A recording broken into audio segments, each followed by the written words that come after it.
Hi everyone, my name is Alexa, and in today's video I'm going to be going over the water bottle rocket competition for the 2024-25 school year. To start off, I'm going to go over the competition requirements, and we're going to start off with the materials needed to build your water bottle rocket.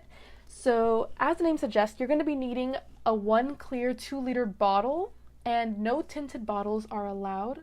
Additionally, we do have some requirements on the kinds of materials you can use to build your bottle. For instance, we are not allowing any sort of metal, glass, hard plastic, spikes, rocks, antennas of any kind, or parachutes. Additionally, the cost cannot exceed $10 to build, so the materials altogether must be within the $10 budget. However, this does not include recycled or donated materials.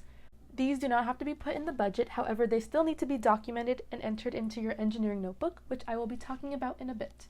Additionally, there are some measurements to keep in mind when designing your rocket. First, we have the maximum total height, which needs to be 76 centimeters as shown in diagram 1. There's also going to be a minimum radius nose cone tip of 1.5 centimeters as shown in diagram 2. And there also needs to be a maximum fin width of 10 centimeters as shown in diagram 3. The performance of the water bottle rocket will be based on the highest apogee, which is also known as the peak height. This will be measured using a clinometer or a digital altimeter. Now I'm going to talk a little bit about the rocket launch and how to calculate your apogee. So to begin, the launch angle, it actually can be adjusted from approximately 90 degrees, and it will be kept the same for all rockets launched during a particular competition.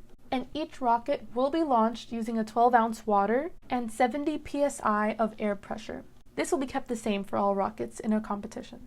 The apogee will be calculated based on the following equation, and these variables can be determined through the chart on the bottom, with H standing for apogee, A standing for the angle measured with the clinometer, and L standing for the distance between the apogee and the angle measured.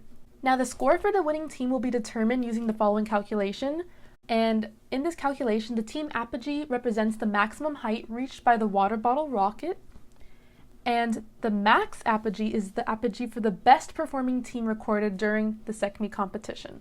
Moving on, we have the engineering notebook, which is a required component of the competition. It is a requirement for both the water bottle rockets and mousetrap car competition. The engineering notebook is basically a log of the student's work throughout the entire course of the project. I have included a score sheet screenshot on the right here, which kind of goes over how the judges will be scoring each part of the notebook. First up, we have the organization portion, which includes the cover page, table of contents, team norms and team roles, as well as meeting notes. Planning and design, which includes the brainstorming process, any concept art or sketches of the design, as well as the materials list and budget, which I mentioned in a previous slide, which is just writing down where you obtained all your materials and the price of each. You will also need to include a results section, which includes technical drawings, which could either be hand-drawn or digitally created through CAD. You will need some photos, as well as data for your trial runs. For more detailed information on what to include in each portion of the engineering notebook, I encourage you to take a look at our website, which includes PDF copies of guidelines and score sheets. The engineering notebook can be completed in either a physical notebook, such as a composition notebook, or a virtual notebook, and the link to that can be found on our website. I'm now going to be discussing a little bit more about the trial runs. So each water bottle rocket design requires a minimum of 3 trial runs that we hope you can be able to obtain. Anytime you create a new design to your water bottle rocket, we hope that you can have 3 trial runs for each design. And we do require a minimum of 2 sets of trial runs, which means a set of trial runs for the original design as well as for the final design. So you should have about 6 trial runs total. When documenting your water bottle rocket trial runs in your notebook, make sure you're including the height, as well as any notes about the water bottle's rocket performance, and also make sure to have a hypothesis of what your team thinks will happen during the trial runs beforehand, and also based on any new changes you have made to your rocket. Additionally, your team will need to include a statistical analysis of your water bottle rocket's performance based on the following equation that is shown below. And finally, we have the presentation portion of the water bottle rocket competition. So the presentation is a requirement for both water bottle rockets as well as mousetrap cars. Shown below is a screenshot of the score sheet for the presentation portion, which includes organization of how you organize your slides, as well as the content of each slide. So the following are just what are some portions that will be judged and scored for the presentation portion. And once again, if you would like some more details on what to include on each slide, please take a look at our website where we have guidelines and score sheets posted.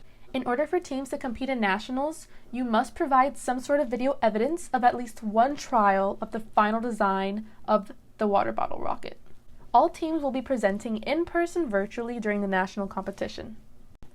Alright, that is all I have for you in today's video. Thank you all so much for watching, and once again, if you have any questions, please feel free to email us at secme@eng.ufl.edu. And don't forget to check out our website for more information on guidelines and score sheets.